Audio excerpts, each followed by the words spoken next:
Bueno, estamos aquí otra vez. Ha habido un problema antes. Vamos a ver si ahora lo conseguimos. Aquí, Miguel Martí. Y vamos a invitar también a Don Shave a través de la cuenta de las barbas de Platón.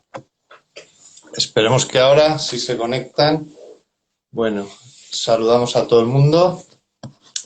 Estamos aquí, Dani Chinaski, esperando a que se conecten mis compañeros.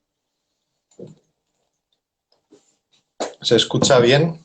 ¿Alguien puede decirme si se escucha bien por el chat?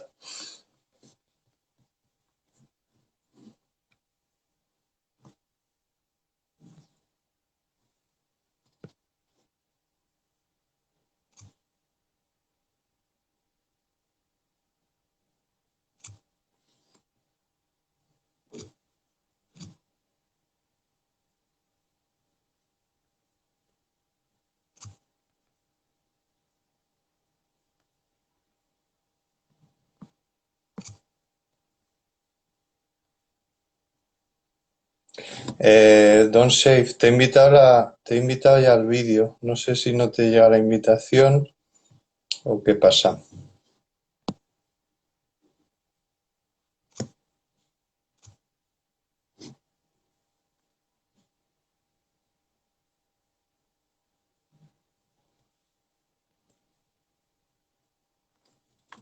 Te estoy enviando otra vez la invitación. Hola. Ahora. Hola. Hola. Es Hola, que ¿qué no sé, tal? ¿no te llegaba la invitación o qué? No, me acaba de llegar ahora mismo. Vale. Buenas tardes. Buenas tardes.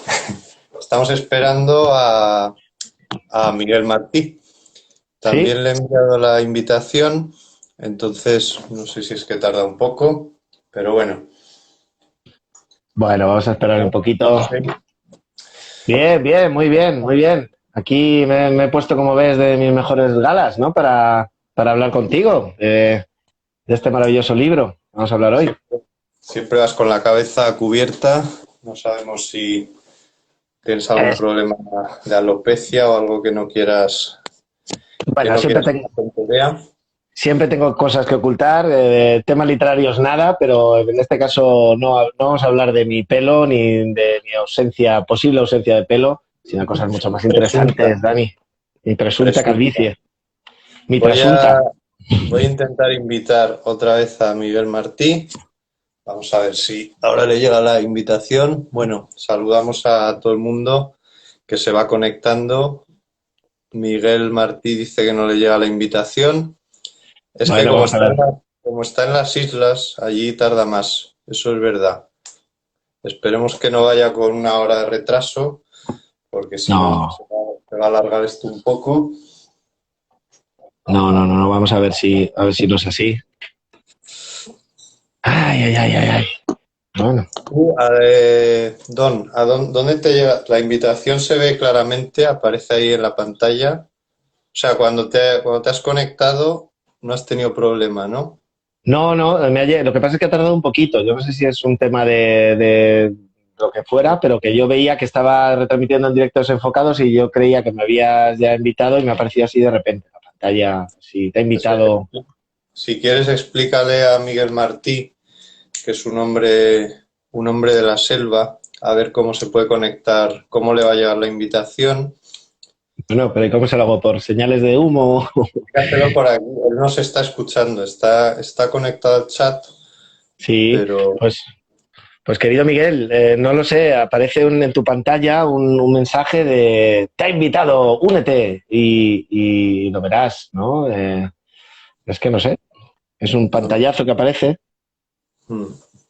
Bueno, yo seguiré in- invitándole todas las veces que haga falta. Tú invita. A ver. Miguel, escríbenos por el chat si te llega la invitación o no.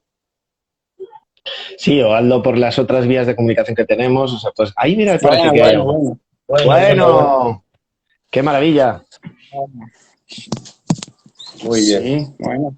Se Ahí te ve vamos, poco a muy, poco. se te ve Bienvenido, muy bien. se te escucha muy bien, así que ¿Me oyes? ¿Me escuchas? ya podemos empezar con el directo. Bueno, me he precipitado un poco. A ver, vamos a ver. Bueno, pues nada. ¿Y qué estáis contando? Que acabo de llegar, que problemas técnicos, como siempre. Las cosas son así. Sí, ya se sabe. Nada interesante. Estamos haciendo un poco de tiempo. Muy bien. Pues entonces, nada, damos la bienvenida a nuestra primera noche desenfocada, ¿no? Bueno, aunque Quitar, a saber qué me están comentando aquí, los problemas técnicos. tendréis que A ver desconectar si el viene la... de otra. Igual te va la conexión un poco lenta, Miguel. Entonces, no sé si es que tienes más se dispositivos corta. conectados. A lo mejor. No tengo más que este, es que no, hay más. ¿Cómo se me oye ahora? ¿Se me escucha? Ahora, sí. Bien, Sí. bien. Ahora bien. ¿Mejor? ¿Mejor? Bueno, tan importante. Bueno, pues nada, ¿me escucha? Se corta un poco, la verdad. Se corta un poco.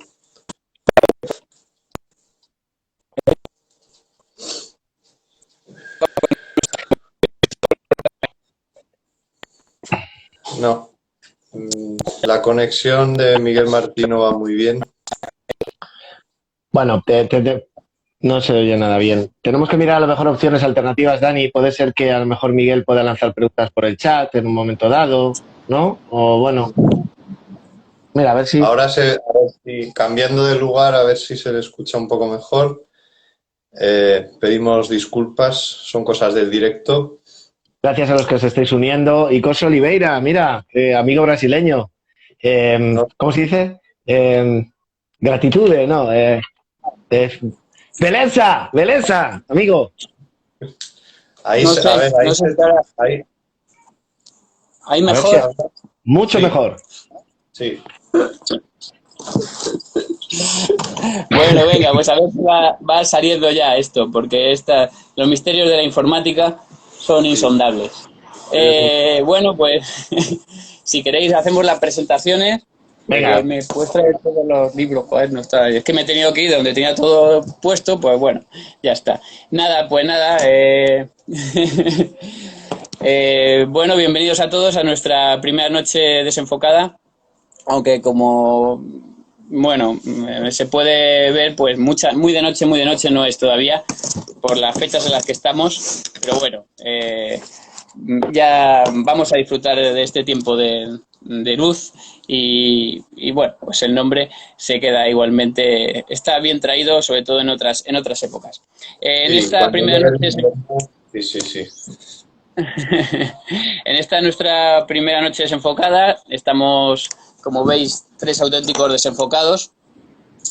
Esto es un espacio literario en el que vamos a hablar sobre literatura. En este primer programa, en esta primera noche vamos a presentar el libro de Dani Chinaski. Aquí lo tenemos, el de Cuentos de héroes modernos. Y bueno, pues vamos a hacer unas pequeñas presentaciones.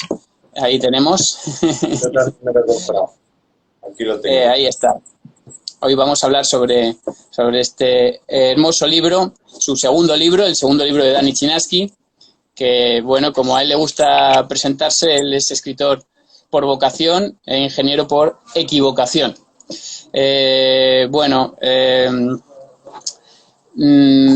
Digamos que ha escrito 3 libros, tiene 99 microrelatos que se multiplican, que están en 3 bloques, ¿no? En 3 bloques de 33. Sí, 3 novelas de 33 cuentos, ni uno más ni uno menos, y 33 por 3, 99 microrelatos, ¿vale? Microrelatos. Ahora ya tengo que... Su número preferido, por si no ha quedado claro, es el 3. Pero Eso es lo... ¿Y qué te queda para llegar a 100, Dani? Porque total, parece como el precio del ahorramás, ¿no? De 99 relatos, lo puedes adquirir. Sí, pero los escribo en tandas de 3. Ahora tengo que escribir otras 3 novelas y otros 33. Y bueno, nada. Podríamos decir que es una de las manías de Dani Chinaski, el número 3. Nada maniático, totalmente. Maniático del 3. Maniático del 3. Perfecto. ¿Habéis leído mis trilogías? ¿Eh? ¿Cómo? Tengo muchas trilogías también. Venga, dinos una. Trilogías. Muchas, concretamente 3. Bueno, vamos a dejar ya Sí, el tema del sigamos. 3. Vamos a dejar el 3 tranquilo. A Y ver, bueno, yo voy a presentar a Don Shade, venga. que bueno, es un personaje con más sombras que claros. Con más sombras que luces. Bueno, nos conocemos desde hace mucho, pero tiene un pasado oscuro como consultor y coach y, no sé, una serie de cosas que no quiere contarnos. Sé que conoció a John McAfee, el hombre de los antivirus, que coincidieron en Belice. Y bueno, Sí, pero... esperemos que no tengas un final tan trágico. Y nada, pues le gusta escribir, hemos tenido varios proyectos juntos. Como me gusta decir, es el yin que calma a mi impetuoso yang. Y muy bien, este es un nuevo proyecto que veremos cómo va. Es un proyecto que va para largo. Queremos emitir lo decimos ya, ¿no? Todos los meses. El último jueves de cada mes estaremos aquí. Y bueno, pues no sé si Don Shade quiere añadir algo más, confesarnos algún secreto más. No, yo no he venido a hablar de mí y hemos venido a hablar en este caso de ti, de tu libro, pero sí que voy a hablar de Miguel Martí, que estamos presentándonos, ¿no? Empieza nuestra colaboración literaria, aunque nos conocemos desde hace mucho tiempo, en Las Barbas de Platón, ese libro donde construimos alrededor de nosotros estas historias y luego creamos relatos, ¿no? De aquello que nos... Justamente lo tengo aquí. Ah, mira, qué casualidad. Pues escribíamos sobre aquello... aquello que nos motiva, que nos interesa, que nos obsesiona, y ahí salieron un libro de relatos fantástico. Bueno, Miguel Martí, lo dicho, o sea, es un tío que conozco desde hace mucho tiempo, que es un tío muy, muy buena persona, que me encanta la capacidad crítica que tiene, es un tío que fluye bastante bien, con mucha curiosidad, y le tengo un cariño especial. De hecho, es una de las mejores personas que conozco, tengo que decirlo. Ahí ya se acabaron las flores. Y ahora vienen los ataques. No voy a lanzar ninguna. Luego después eso. No, basta ya, basta. Solo decir que Miguel tiene un libro publicado que es hacia el este del río Congo, con la editorial El Garaje Ediciones, que es nuestros partners, nuestros compañeros, perdonad el lenguaje en inglés, me sale a veces de ese pasado oscuro de consultor. El Garaje Ediciones, con él editó un libro que curiosamente lo tengo aquí, hacia el este del río Congo, ¿vale? Una maravilla, que tampoco ya hablaremos de él. Y luego también tiene publicado en EPUB y POF, Sísifo en el abismo. Sísifo en el abismo, que también hablaremos de él, muy interesante. También de ediciones El Garaje Ediciones también. El Garaje Ediciones, una novela corta, fantástica, kafkiana, muy kafkiana. Que próximamente saldrá en libro publicado ahí en papel. En papel. Pasaremos al papel y tendrá su momento también, yo creo. Yo creo que sí. Pero bueno, eso, un tío fantástico, quiero que disfrutéis de él, es muy divertido, de verdad, hacedle mucho caso. No hablemos de mí, hablemos de Miguel Martí próximo. Vale. Bueno, decir que esto va a ser más o menos una especie de entrevista, aunque bueno, los distintos temas se irán proyectando, ¿no? A partir de esta entrevista, como ocurre con el cuento, ¿no? Ahora nos meteremos en harina. Vamos a ver. ¿Algo más? Si queréis comentar algo más antes de empezar o empezamos. Tenemos de momento nada, directamente en directo a los que agradecemos su presencia y bueno, pues vamos a empezar. Vamos a empezar. Muy bien. Perfecto. Bueno, pues entonces, Dani, cuéntanos qué te llevó a escribir este libro, ¿no? Sería lo principal. ¿Qué es lo que te motivó? ¿Tenías ya los relatos escritos y luego con ellos hiciste el libro? ¿O cuéntanos un poco. No, a ver, realmente han sido relatos que he ido escribiendo a lo largo de estos años. y bueno, pues para publicarlos me di cuenta de que tenían en común esta idea del héroe moderno, que comentaremos más adelante, y los agrupé bajo esta idea, pero digamos que no fueron escritos. Voy a escribir 13 cuentos sobre héroes modernos, ¿no? Son cuentos que he ido escribiendo y que ahora publico, sin una idea fija. Digamos que empecé a escribir pues con total libertad, pero los temas que me interesan pues han ido en esa línea del héroe moderno. Parece que ahora tenemos un problema con la conexión de Miguel Martí. Bueno, aprovechamos para decir que mientras se reconecta Miguel Martí, que vamos a ir lanzando preguntas, vamos a ir profundizando en los temas, aquí hay mucho que hablar, ¿no? De los cuentos, de los héroes modernos, de esta recopilación de cuentos, que desde luego están como muy, muy unidos entre sí, ¿no? Y tienen muchos puntos en común. Pero creo que también sería interesante que si cualquier persona tiene alguna pregunta que hacer y le apetece comentar, que ahondemos en eso, pues dejaremos un espacio al final. Podéis ir apuntando en el chat, yo me las voy a ir tomando nota de las preguntas que hagáis para dejar ese espacio, ¿no? Para tratar de responder esas preguntas. ¿Verdad, Dani? Correcto. Estamos esperando, Miguel Martí le he vuelto a enviar la invitación, se conectará pronto. Vale, yo creo que podríamos, Dani, si te parece, bueno, ir avanzando, ¿no? Por no tener a la gente así pendiente, te propongo, pues podríamos a lo mejor, si quieres, podemos leer la introducción del libro, porque yo creo que de alguna manera da pie a profundizar luego en, sobre todo, los temas, o incluso mencionas de alguna manera los diferentes cuentos que aparecen aquí, ¿no? Entonces, si queréis alguna lectura, una lectura de esta introducción, que yo creo que es muy clarificadora, ¿no? Bien. Empezamos. El héroe moderno es crítico con la sociedad que le rodea, pero también es un producto típico de ella.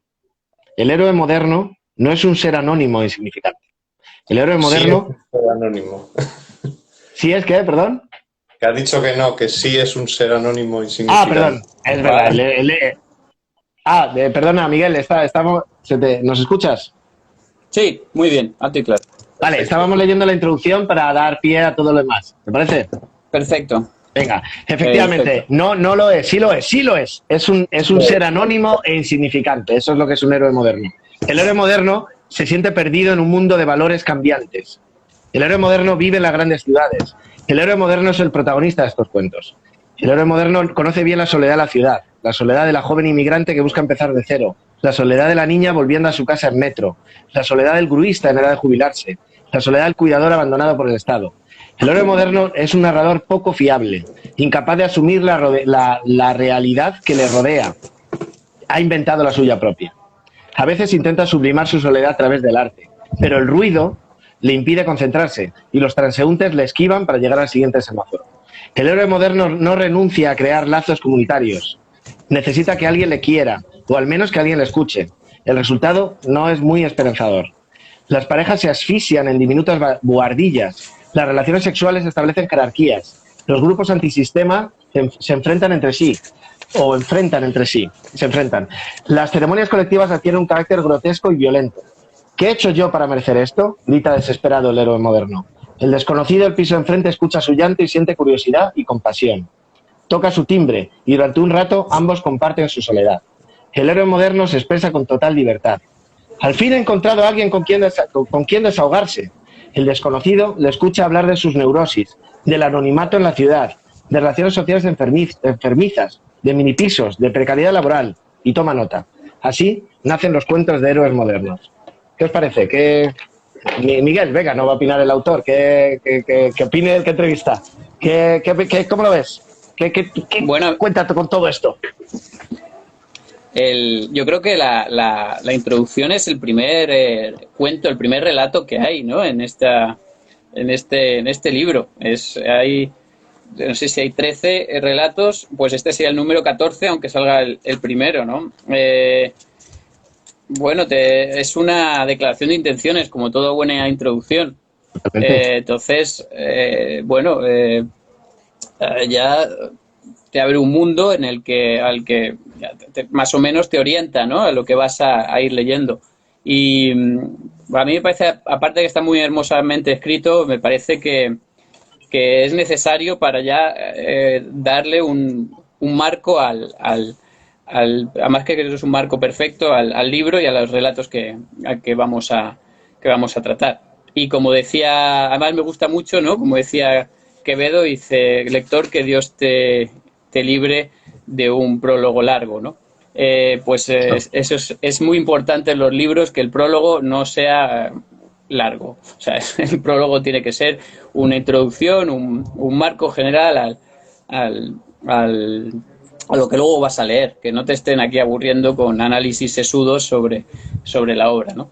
Así que nada, me parece, bueno, muy, muy acertado. Totalmente. A mí me parece que resume, Dani, todo lo que estamos hablando, ¿no? De lo que luego hablaremos, los temas, etcétera. Y a mí me encanta el principio, ¿no?, que dice que es crítico y producto de, ¿no?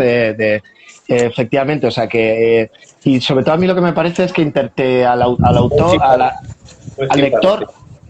Sí, pero que al lector te interpela constantemente y te pone ante determinados dilemas, situaciones, y trata algunos temas que pueden ser polémicos, pueden ser tabú, y que de alguna manera tocas muchas características, como yo que sé, lo que estamos hablando aquí, ¿no? La soledad, la ciudad, lo urbano, son héroes anónimos, ese autoengaño que tenemos todos. Son muchos temas, ¿no?, que yo creo que podemos entrar, ¿no?, y que desde luego están como es el resumen de todo, ¿no?, y es realmente interesante. Pues muy bien, bueno, os agradezco estas primeras impresiones. No sé si queréis que hablemos de los cuentos, un poco del cuento en general. Pues ¿por dónde empezamos? No sé, es que ¿por qué melón empezamos? Yo sí creo que podríamos empezar hablando un poco del cuento en general, y porque, bueno, da pie luego a este libro, ¿no? Nos podríamos hablar un poco de el origen de los cuentos, que es un origen, pues, oral, ¿no?, de tradición oral, que poco a poco, pues, conforme se va llegando a la escritura, pues se van plasmando, ¿no? Poco a poco, porque la escritura al principio, pues los documentos que se hacían por escrito no eran precisamente las historias, ¿no? Eran, pues, documentos como los egipcios, documentos técnicos sobre a ver en este terreno, cuánto hemos cultivado, qué superficie tiene en tamaño, tal. Por eso la necesidad de la escritura, pues, surge por estos temas. Pero luego, conforme se vaya bueno, pues desarrollando y, digamos, pues difundiendo en otras capas sociales la escritura, pues estos cuentos, estas historias orales se van plasmándose, ¿no? Por ejemplo, entonces tenemos una de las más antiguas, las 1001 noches, ¿no?, que es un recopilatorio de cuentos, que no sé si habéis leído, pero yo lo recomiendo, es espectacular, ¿no? Tú lo estás leyendo, ¿no? Es un libro que no se lee como en un día, ¿no?, precisamente. Sí, es un libro de 7.000 páginas o más. Es un libro realmente muy, muy, muy extenso. Además, es un libro que cuando se traduce al mundo occidental es un libro edulcorado, ¿no? La traducción que se hace es una traducción edulcorada, porque se va a leer entre esa clase alta que es ilustrada, ¿no?, de la Edad Media, final de la Edad Media, más bien de la época último, ya entrando más que la Edad Media, ya sería la Edad Moderna. Y entonces, bueno, pues son traducciones que distan mucho de la... o distan bastante, no sé si mucho, pero distan bastante de aquellos cuentos, ¿no? Un día podríamos hacer, si queréis, un especial solo de las 1001 noches, que daría para 200 o 300 noches desenfocadas. Vale. Pero bueno, yo lo recomiendo. No, y además, perdona, Dani, que tiene en común que lo que está comentando Miguel, que es que tiene en común que es una recopilación de cuentos, como lo que has construido tú, y luego también incluso tienes una mención, ¿verdad? En uno de los relatos, el único crimen prohibido, hay directamente la cita ya nos emplaza al lector es como el sultán de Serezade, ¿no? Mencionas, o sea que ya lo estamos conectando por ahí, ¿no? Con el libro. Sí, bueno, básicamente esa idea, ¿no? De que un escritor, y más aún de cuentos, no puede aburrir al lector. En un relato tan breve no puedes aburrir al lector. Tienes que mantener la intensidad y, bueno, hago referencia a eso como el único crimen prohibido, ¿no? No puedes aburrir al lector porque si no el lector te va a cortar la cabeza, en principio metafóricamente, ¿no? Depende de qué lector y de qué temas estés tratando, pero sí, metafóricamente te va a cortar la cabeza y va a dejar de leer tu libro. Desde ahí claro, la mención. Claro, y entonces en esa tradición, en esa capacidad que tienen los cuentistas o contadores de cuentos, Miguel nos ha llevado al medievo, ¿no? ¿Qué más tenemos? ¿Cuál es un poco? Intentamos marcar una línea de la trayectoria de los cuentos, así mencionar algún nombre para la gente. Yo lo que he estado investigando durante la última media hora es, básicamente tenemos está mal. La tradición oral de la que ya ha hablado López, ¿no?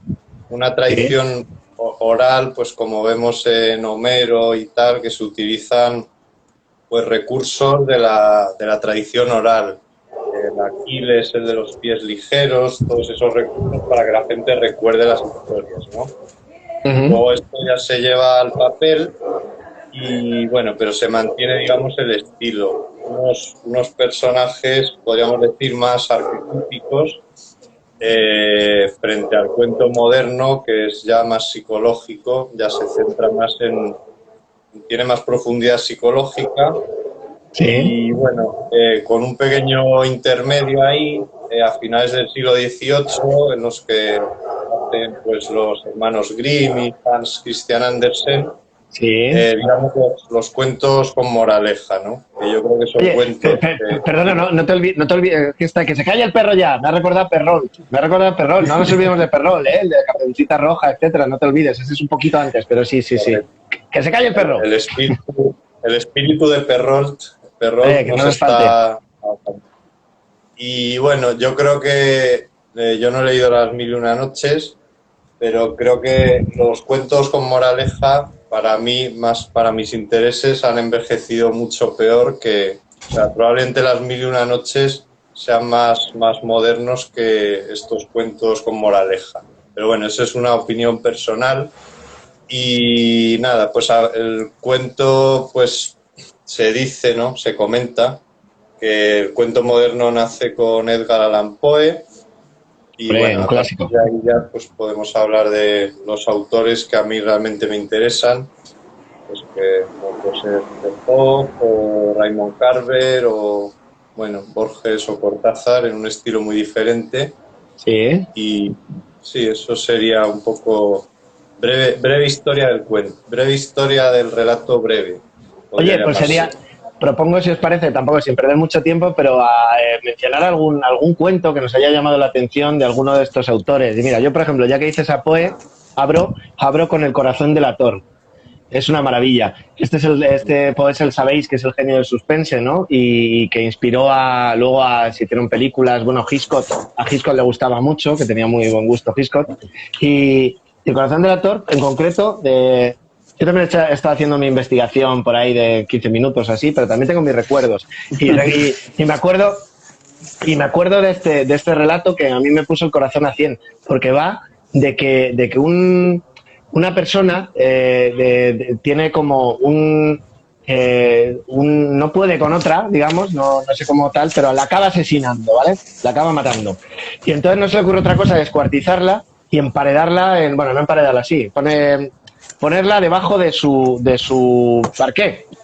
Y entonces pues vive una situación en la que de alguna manera llegan personas y está nervioso, claro, y empieza como los propios latidos de su corazón pues le hacen, fluye, resurge, se eleva su sentimiento de culpa.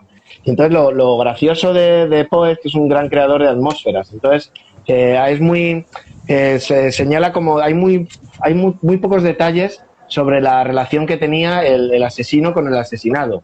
No sabemos nada. Sin embargo, da un montón de detalles sobre el crimen y sobre los objetos de la habitación, etcétera. Entonces, crea ahí una atmósfera y una extraña contradicción que la que estoy diciendo de la falta de detalle de la relación, te lo inventa. El lector, de alguna manera, yo creo que se lo imagina, lo deja como muy ambiguo todo. Y luego, de repente, muy concreto lo que son los detalles. Entonces, me gustó mucho. Y esta es la parte también del estilo y de lo que está haciendo Poe, ¿no? Que tiene muchos otros. Tiene El pozo y el péndulo, La caída de la casa User. Tiene muchos relatos y cuentos muy potentes en ese sentido, en crear atmósferas. Yo tengo, bueno, solo tengo 3 citas preparadas, que nadie se asuste. No quiero sonar demasiado academicista, pero bueno, sí que tengo una cita justamente sobre Edgar Allan Poe que yo creo que viene muy al caso, ¿no? Yo debo decir que no soy muy fan de los cuentos de terror y tal, pero bueno, reconozco que esta cita que leí hace mucho tiempo y que hoy he rebuscado, creo que viene al caso. Y si no, pues ya estará hecho, ¿no? Es un prólogo al libro Narraciones Extraordinarias de Narciso Ibáñez Serrador, al que todos conoceréis, supongo. El Chicho. Sí, que al parecer hizo una serie de televisión sobre los cuentos de Edgar Allan Poe, ¿no? Y digamos que una persona le preguntó, ¿encuentra usted algún valor positivo en esos cuentos de miedo que nos ofrece a través de la televisión? ¿Cree usted sinceramente que la literatura de terror tiene algún mérito? Eso le preguntaba, ¿no? Y Narciso, dicho a los amigos, contestaba, contesté que sí, que creía que los hombres necesitábamos del terror. Nadie es tan impresionable como los niños, que en la oscuridad de la noche se asustan de los ruidos, los murmullos, las sombras, hasta del mismo silencio. No, nadie se asusta más que un niño. Por eso creo que los hombres a veces necesitamos del terror para asustarnos y sentirnos niños otra vez. Y bueno, me pareció muy, muy bonito, se me quedó grabada y hoy la traigo. Qué bueno, qué bueno. Yo creía que era más el terror para asustarnos y no movernos, ¿no? Como con Caperucita Roja, no salgas más allá de las lindes del bosque, decían. No sé. Bueno, Miguel, ¿qué tienes tú? ¿Te viene a la cabeza algún cuento, algún relato, algo, o no sé, que te haya llamado? ¿Te has dicho antes Las mil y una noches? No sé. O sea, a mí supongo que de los que más, cuando lo lees más te marcan, quizá Borges, ¿no? El Borges tiene unos libros de relatos, de hecho todo lo que solía escribir eran textos muy cortos o textos cortos. Mira, ahí tenemos, creo que pone el Aleph. El Aleph, como está al revés.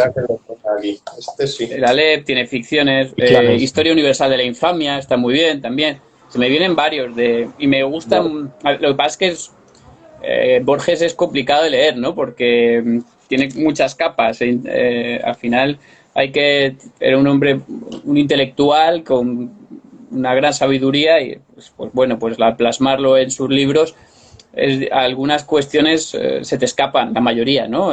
O sea, puedes leerlo y te entretiene, pero sabes que se te están escapando gran número de detalles, ¿no? Está bien releerlo con los años, ¿no? Y ir entendiendo cosas. A mí me pasó con el relato del Inmortal, que en su momento pues me gustó, pero no me dijo mucho. Luego, bueno, de hecho escribí una trilogía de microrelatos que al releer El Inmortal me di cuenta de que estaba totalmente basado en ese libro, ¿no? Entonces, bueno, que algo que se quede grabado, eso sería otra de las características importantes del cuento, ¿no? De un cuento bueno, de alguna forma se te queda grabado. Y bueno, pues se te queda grabado y además es lo que hablamos, ¿no? Esa ventana, una ventanita, un cuento al final es una ventana, que a mí me gusta expresarlo así, Dani lo sabe, Chinaski lo sabe, es esa ventana en la que tú te asomas a un mundo que percibes, un mundo enorme que está ahí, que solo ves por esa ventana, ¿no? Pero que el mundo está ahí fuera y el autor ha tenido esa habilidad, esos grandes autores a poderte transmitir que esa imagen que tú estás viendo compone una pequeñez en ese enorme universo, ¿no? que el autor ha creado, aunque solo ha llegado a plasmar esa imagen, ¿no? Y entonces cada cuento te traslada un universo diferente, ¿no? Uh-huh. Sí, yo creo que eso es importante, bueno, decir que el cuento es un ejercicio de síntesis, o sea, efectivamente es una ventana en la que tú ves una cosa, una situación, pero bueno, si el cuento está bien escrito, tienes la sensación de que hay mucho más, ¿no?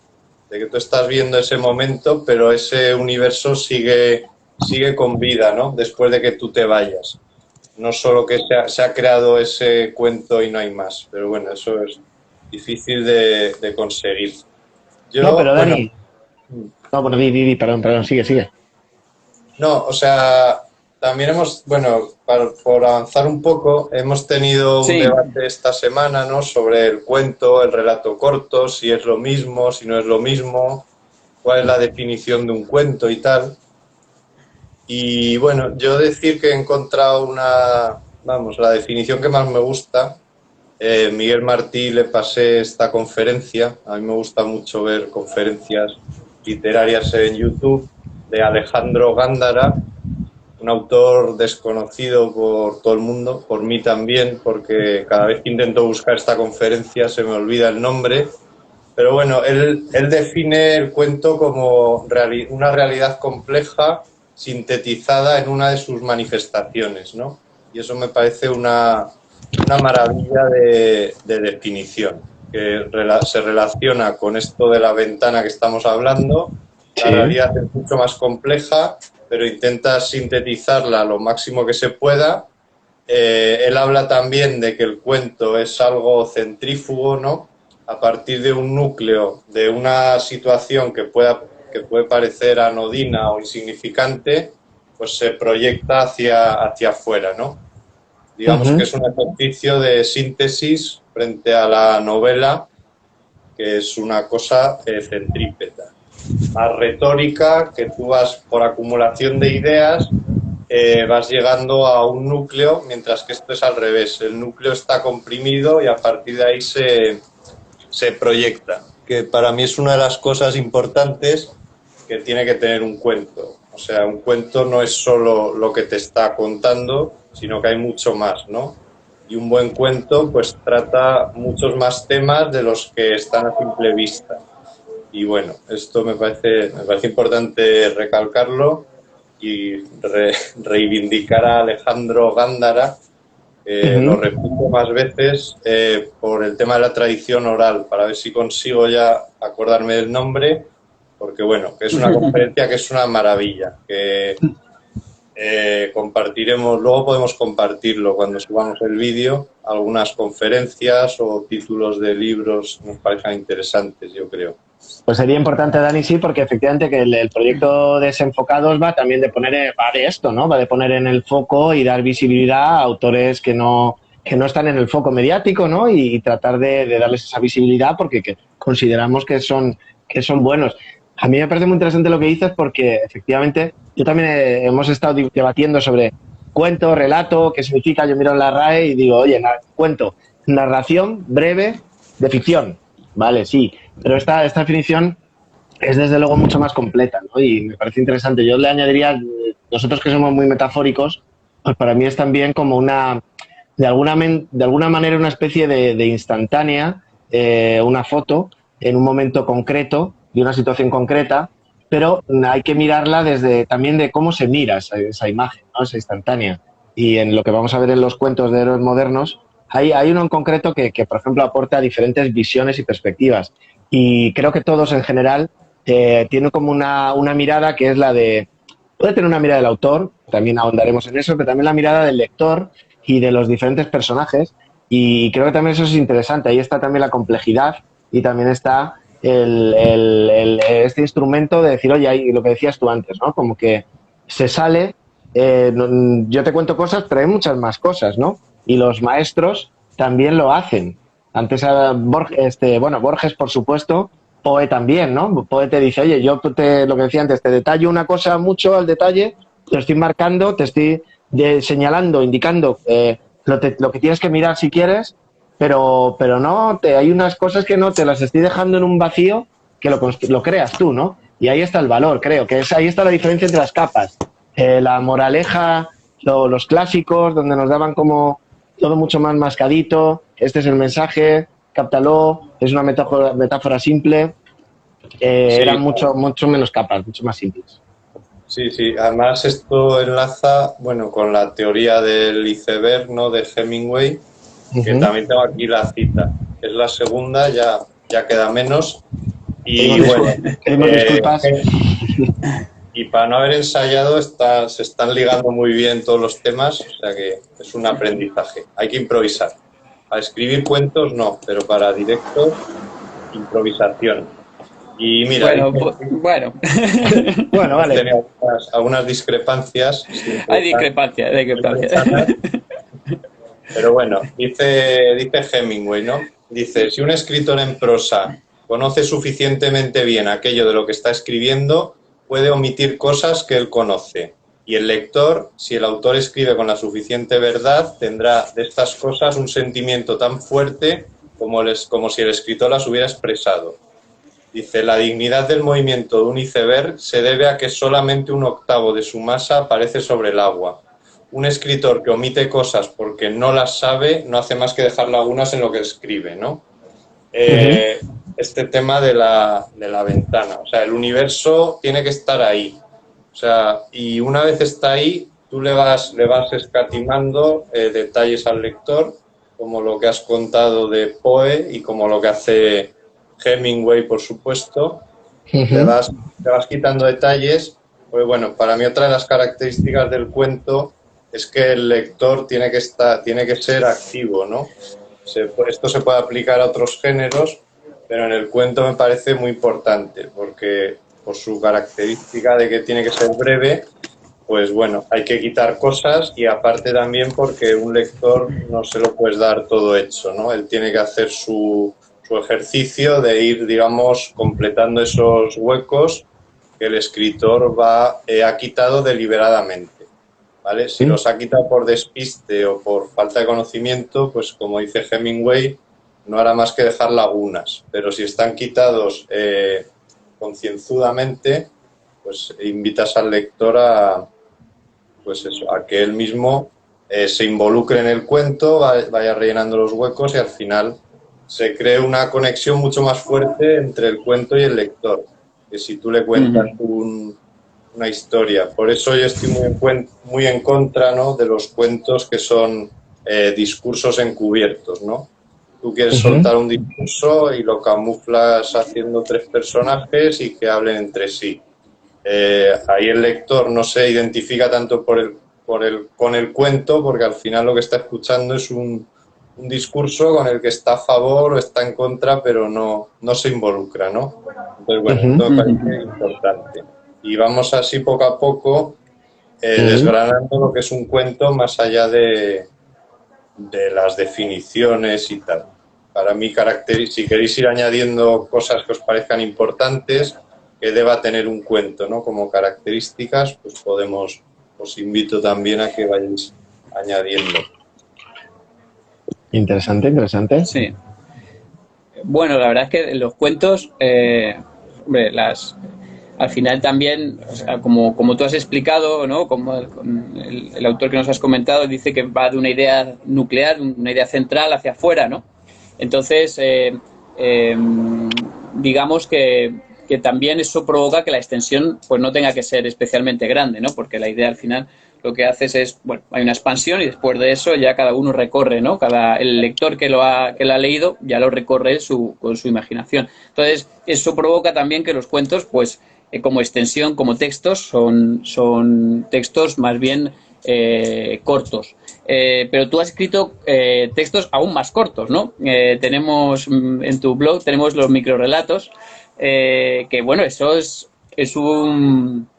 digamos, es un género muy, muy actual, ¿no? Las redes sociales, en concreto Twitter, te ayuda mucho para cada vez más cortito, te obliga, ¿no? Además, no tenemos tiempo, por supuesto, de leer nada que dure más allá de 3 minutos, eso olvídate. Pero claro, el microrelato...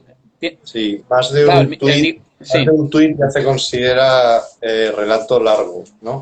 Largo, ¿no? Ya es... Los cuentos tienen que entrar ahí, ahora los tengo ya en 50 palabras, se pueden leer hasta de un tirón. Son 50 palabras, si encuentras un momento así a lo largo del día, se pueden leer de un tirón, de una sentada. Claro.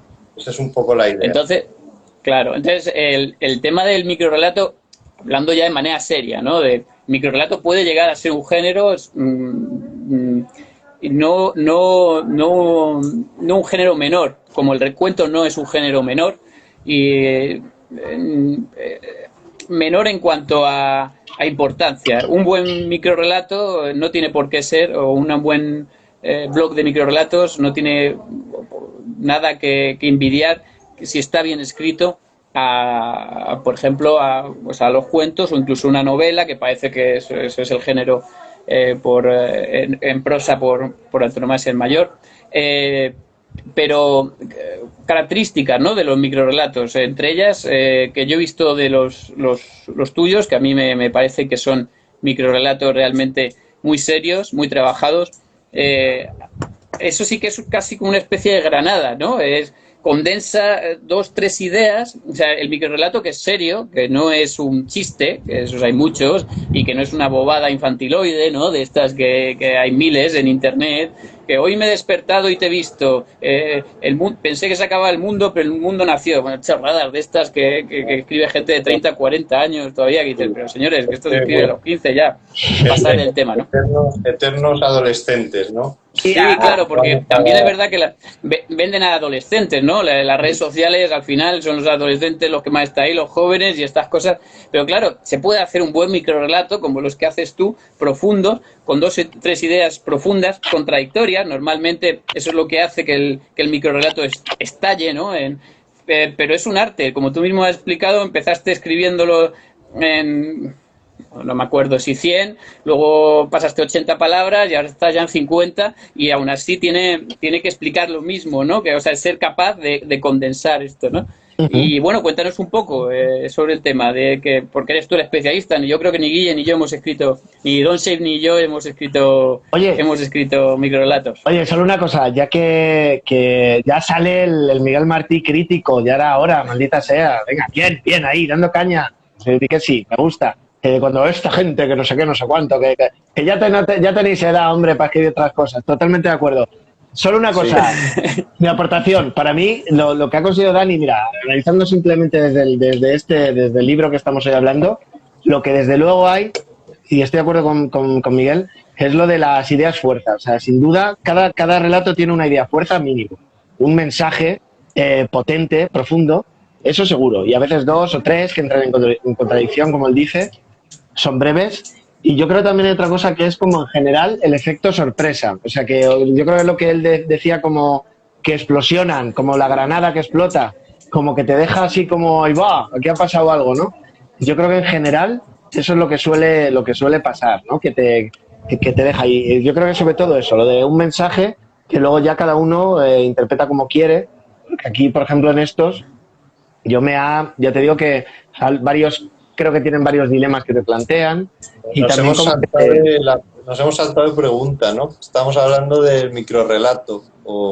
Estamos hablando del cuento. Claro, estábamos hablando del microrrelato, que nos contases un poco sobre el microrrelato, Dani. Vale. Yo estaba con las características de los cuentos, perdón. Ok. El microrrelato sí que lo he estado pensando hoy, podríamos hacer otro directo, a lo mejor sería interesante traer a algún autor que escriba microrrelatos y tal, pero bueno, yo sí que destacaría eso, que a mí lo bueno del microrrelato a mí es que me permite hablar de muchos temas que no me... Digamos que cuando tú te sientas a escribir una novela, pues sí que tiene que ser un tema que te apasione, que te interese muchísimo, porque le vas a dedicar mucho tiempo.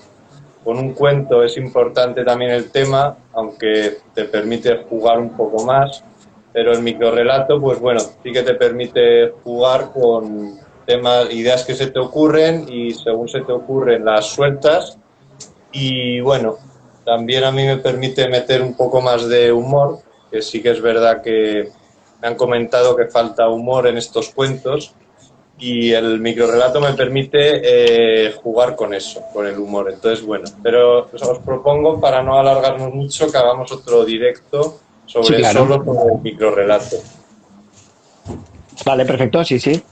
Venga, pues ¿por dónde avanzamos? ¿Entramos? ¿En qué entramos, Miguel? ¿Por dónde vamos? Bueno, pues podemos, por ejemplo, preguntarle al autor, ya que él ha titulado el libro Cuento de Héroes Modernos, ¿qué es para ti un héroe moderno, ¿no? Aparte de la declaración de intenciones del prólogo, que, bueno, pues háblanos un poco sobre este aspecto. Sí, bueno, a ver, digamos que, o sea, la palabra héroe para mí es héroe en el sentido de, bueno, en el sentido novelesco, el héroe es el protagonista, ¿no? Se habla del héroe, no aclarar que no tiene nada que ver con un superhéroe ni tampoco con héroes clásicos, nadie va a encontrar a Aquiles por aquí ni a nadie que se le parezca, ¿no? Bueno, el único mérito de esta gente, que no sé si se puede llamar mérito, es sobrevivir, ¿no? Sobrevivir Hombre, es bastante mérito, es mucho eso ya. efectivamente. En ese sentido, bueno, son luchadores, pues bueno, por sobrevivir, ¿no? Pero muchas veces están tan ocupados por su propia supervivencia, ¿no? Que se olvidan un poco del mundo que hay alrededor. Y eso conlleva que a menudo cuando entran en contacto con el mundo de alrededor, pues el contacto haya fricciones, ¿no? La mayoría son gente pues muy volcada en sí mismos, ¿no? Pues por sus condiciones de vida, por el ritmo que les impone las grandes ciudades, ¿no?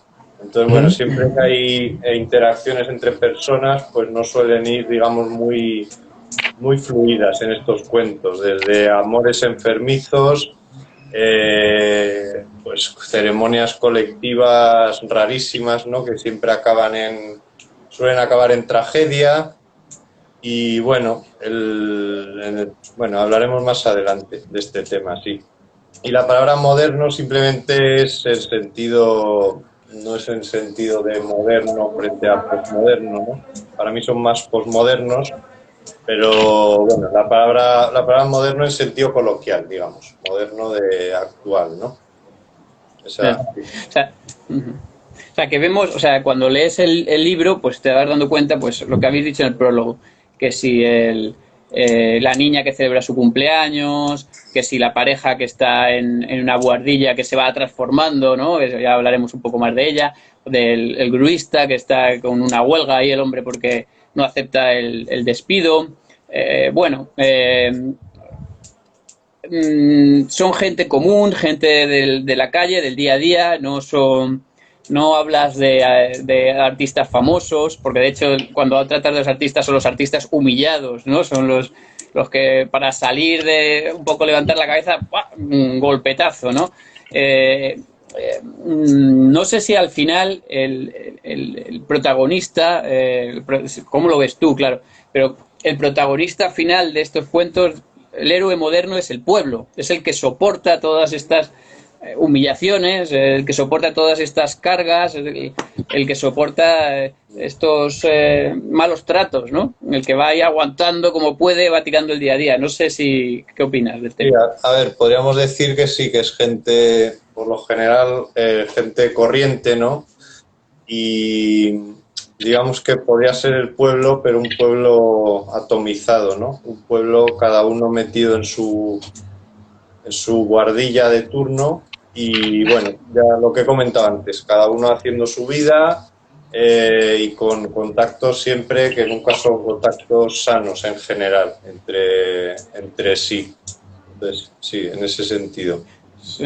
Es curioso, ¿no? Eso, además son mundos urbanos. No sé si creo que el mundo rural no creo que no sale en ninguno de los relatos. Es un mundo urbano y esa especie de colmena en la que estamos todos metidos, pero no colaboramos. O sea, estamos cada uno a lo nuestro incluso una densidad de población brutal, que son las ciudades, ¿no? Y la soledad que tiene cada individuo dentro de esa colmena. Y yo creo que eso lo transmiten muy bien en los relatos, queda muy claro. Aunque un punto que creo que sí que es bueno resaltar desde mi visión es en muchos de los relatos, en más de los que parece, sí que hay unos valores, hay humanos, unos valores de solidaridad, hay unos valores de comprensión, que acaba el relato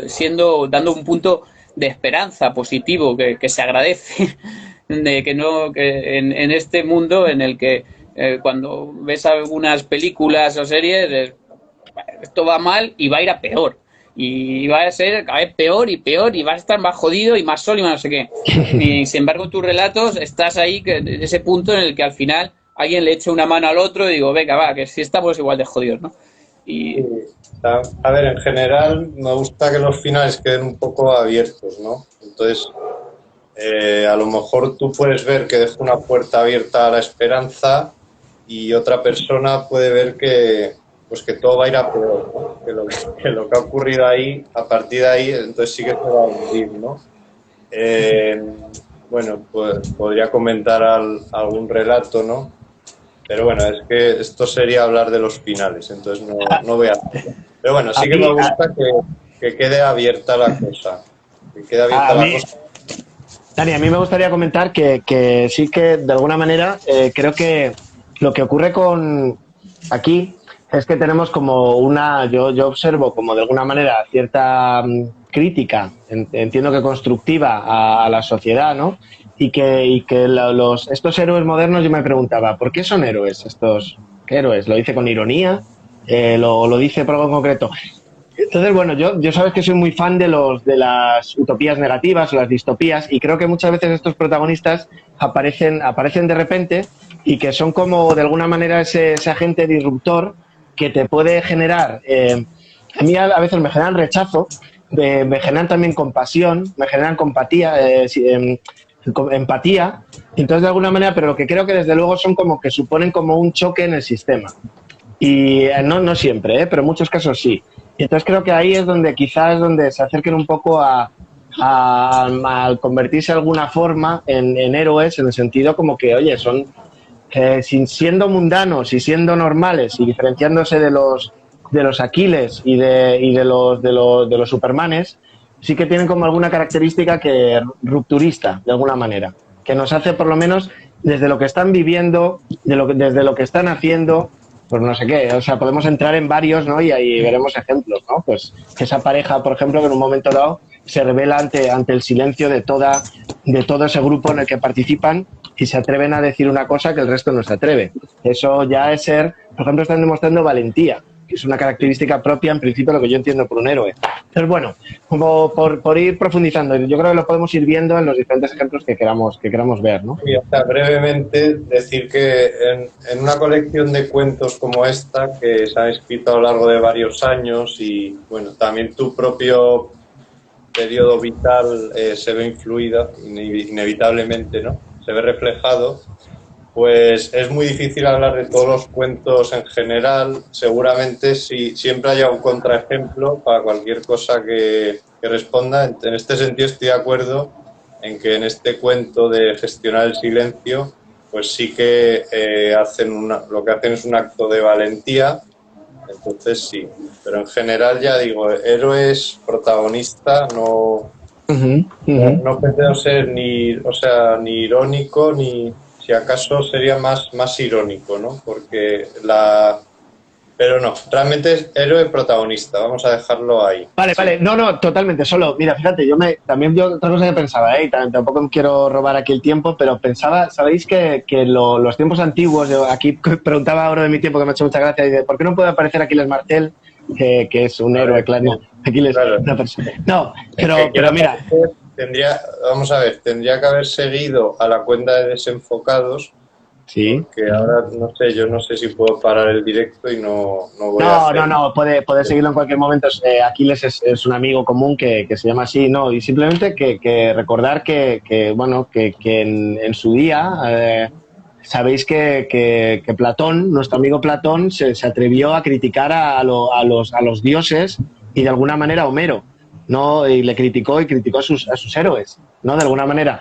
Y yo digo, a lo mejor Dani Chinaskis está ahora ejerciendo un papel de Platón y dice, oye, ya está bien con los héroes, estos que nos estáis contando, estos héroes que nos aparecen en una pancarta gigante en la Gran Vía, donde podemos ver a estas películas de los superhéroes, de alguna manera, que tiene un efecto en la población. Y no, yo voy a hablaros de la gente de verdad, de la gente de la calle y lo que sucede, y de alguna manera poner el foco en las cosas que son realmente importantes, ¿no? En lo que tenemos que cuestionarnos. A mí personalmente no, o sea, no me interesan nada ni los héroes épicos ni los superhéroes. Entonces sí, me interesa este tipo de persona corriente que se ve pues ante un conflicto, ¿no? Y bueno, pues no sabe muy bien cómo reaccionar y tal, y a partir de ahí surge el relato, ¿no? No me interesa que tengan superpoderes ni que sean héroes ni nada de eso. Si queréis, voy a leer ya la tercera cita y así ya nos lo quitamos. Y bueno, es una cita de Chekhov que yo creo que es muy interesante porque para mí marca un poco lo que es el paso lo que es el paso al héroe moderno, que es el que aparece en mis cuentos, ¿no? Y bueno, él viene a decir, dice, todo debería ser tan complejo o sencillo como en la vida. La gente está almorzando y mientras tanto puede decidirse su futura felicidad o sus vidas pueden estar a punto de desmoronar. La gente no está a cada momento ahorcándose, ni enamorándose, ni lanzando dichos inteligentes. Casi todo el tiempo lo pasan comiendo, bebiendo, persiguiendo a las mujeres o a los hombres y hablando de tonterías. Por tanto, es necesario que todo esto se muestre en escena. Bueno, ese es el tipo de héroe y el tipo de situación que yo cuento. En general no hablo de pues eso, ni grandes hazañas ni nada de esto, ¿no? Son situaciones un poco más del día a día, lo cual no implica que en cuentos como el de La Guardilla, pues a veces se puede introducir un toque de magia, pero magia aplicada al día a día, digamos. Sí, voy a encender la luz, que nos vamos a quedar... Ahora ya empieza la noche... Desenfocada, de verdad. Ahí. Iba a decirte que es como por decirlo de alguna manera, una especie de realismo mágico, ¿no? Que se ha hablado muchas veces, ¿no? De Márquez y tal. Efectivamente tiene un momento magia dentro de una realidad bastante realista, ¿no? Sí, correcto. Sí. Pues, sí. A ver, pasaremos... Bueno, no sé qué pensáis. ¿Cómo seguimos? ¿Pasamos a hablar ya de algún cuento en concreto? Yo me gustaría preguntarte por el estilo, tu estilo, que es un estilo muy directo, en el que, bueno, también el cuento lo pide, hay poca descripción en cuanto al entorno y al lugar, con dar 2 o 3 pistas ya vale para situarte, ¿no? Y es lo necesario porque vivimos también en el tiempo, en la actualidad lo que se necesita es historia, ¿no? Acción, que la cosa, que vaya avanzando, ¿no? Y bueno, pues... No sé, ¿cuáles han sido, por ejemplo, los autores más que te han influido? Hay bastante de Bukowski, ¿no? Bukowski también hacía relatos bastante... Era un relatista, aparte de alguna novela, a mí me gustan más sus relatos, de hecho, que las novelas de Bukowski. No sé si... Hombre, yo entiendo que por el nombre que tiene, por el seudónimo Dani Chinaski, está muy influido. Vamos, básicamente, cuéntanos un poco. Sí, a ver, yo creo que Raymond Carver sería para mí mi modelo más absoluto a la hora de escribir los cuentos. O sea, creo que es mejor escritor que Bukowski, aunque Bukowski tiene una edad en la que se lee con mucha pasión, a veces con demasiada, ¿no? Pero bueno, creo que Raymond Carver sería el gran escritor para mí. Y bueno, también he mencionado a Chekhov. Sus cuentos quizás sean demasiado largos para la idea que tengo yo de lo que es un cuento y la idea que tengo yo, por supuesto. No, ya. Oye, ¿y de Carver? Sí. Y de Carver, ¿podrías aconsejarnos un cuento o un par de cuentos para los que no hemos leído Sí, a este autor? tenía aquí uno apuntado que me encantó, se me olvidan los Ajá. títulos. Claro, sí, la cantidad de... Que te voy a ver, no me acuerdo ahora. Creo que bueno, no te preocupes. No son tu marido, se llama. No soy tu marido. No son tu marido. No son tu marido. Vale, bueno. Sí, digamos que hay un hombre que está obsesionado con que su mujer está gorda y todo el rato como que se avergüenza de ella, ¿no? Le dice que adelgace y tal. Y bueno, al final, digamos que la historia pega un giro, ¿no? Que bueno, no quiero desvelar más. Pero no lo hagas, por favor. Luego Hemingway también me parece un muy buen relatista. También lo he descubierto con los años. O sea, creo que Bukowski es mucho más, te impresiona mucho más que Hemingway, pero con los años, quizá con la madurez, pues Hemingway se ha revalorizado para mí como cuentista, y luego pues Borges y Cortázar, si hay que saber buscar. Borges tiene más cuentos buenos. Si lees un cuento al azar, es más probable que uno de Borges sea mejor, pero si seleccionas alguno, pues Cortázar también tiene cuentos muy buenos. Digamos que son tradiciones bastante opuestas, la tradición anglosajona y la tradición latinoamericana, pero bueno, de las dos saco sus cosas, ¿no? Oye, Dani, ya que estamos hablando, en el mismo libro hay un personaje que es escritor y menciona claramente a los escritores malditos. Y creo que uno de ellos, no lo menciona él, pero seguramente Bukowski sea uno de ellos, ¿no? Este se llama Henry y probablemente sea una especie de como extrasunto o de alguna manera inspirado en Henry Miller. También en las citas me fijo que hablas de Ray Loriga, lo mencionas bastante. Un poco mi pregunta es si estos también son referentes, no a lo mejor de los cuentos, sino en general, y luego porque la pregunta ya casi de por qué son malditos. Sí, o sea, no son escritores de cuentos, pero sí son referencias para mí, por supuesto. También en ese relato menciono a John Fante, por ejemplo. Sí. Bueno, escritor maldito, pues es al final, no sé, es un estilo, o sea, es un estilo. Tradicionalmente, pues puede estar más ligado a beber alcohol o a estas vidas un poco más tal, pero yo hablo más de no sé, por ejemplo, Ray Loriga me parece un escritor maldito y no sé explicar muy bien por qué, pero sí lo metería ahí, ¿no? No porque haya llevado una vida tan atormentada quizás, pero sí. Bueno, sí, o sea, me interesa, cada vez me interesan menos los escritores malditos, también debo decir. Que creo que sí, pero Dani, perdóname, pero de alguna manera estoy convencido que te influyen, porque por ejemplo en la sección de artistas humillados, precisamente en el que se llama Oídos Sordos, empiezan con una escena bastante subidita de tono, ¿no? Podría firmarla Miller perfectamente, o el propio Bukowski, ¿no? Una escena bastante subida de tono sexual, no decimos nada más, pero que también aparece. Sí, además comentar que ese cuento se lo entregué a Ray Loriga en persona. ¿Ah, sí? en la feria del libro, sí. Tuve ahí un momento groupie.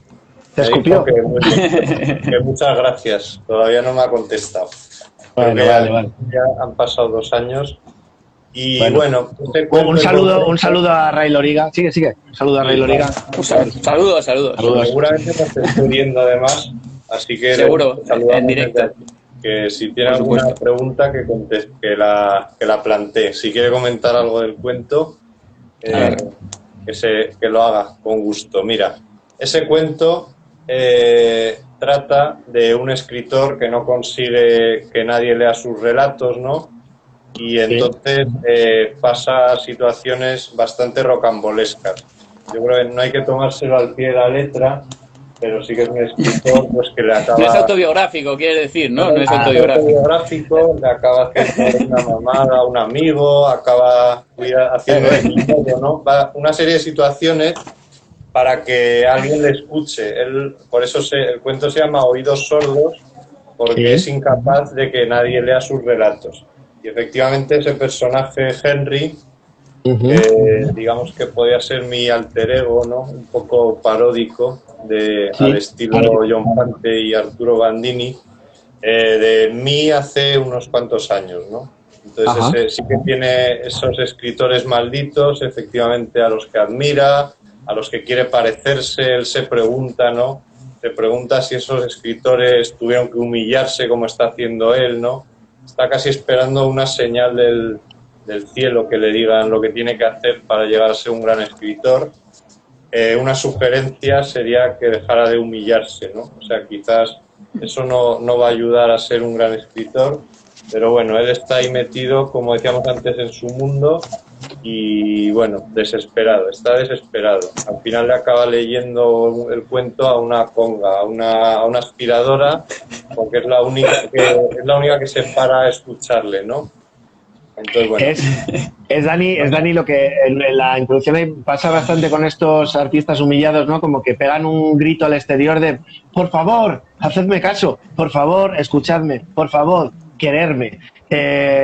Hay reflexiones ahí interesantes de cómo los que escriben en este mundo donde todo el mundo escribe o todo el mundo lee, supuestamente. Bueno, es que estoy mezclando cosas, porque hay una muy buena que es como hay muchos libros, ¿no?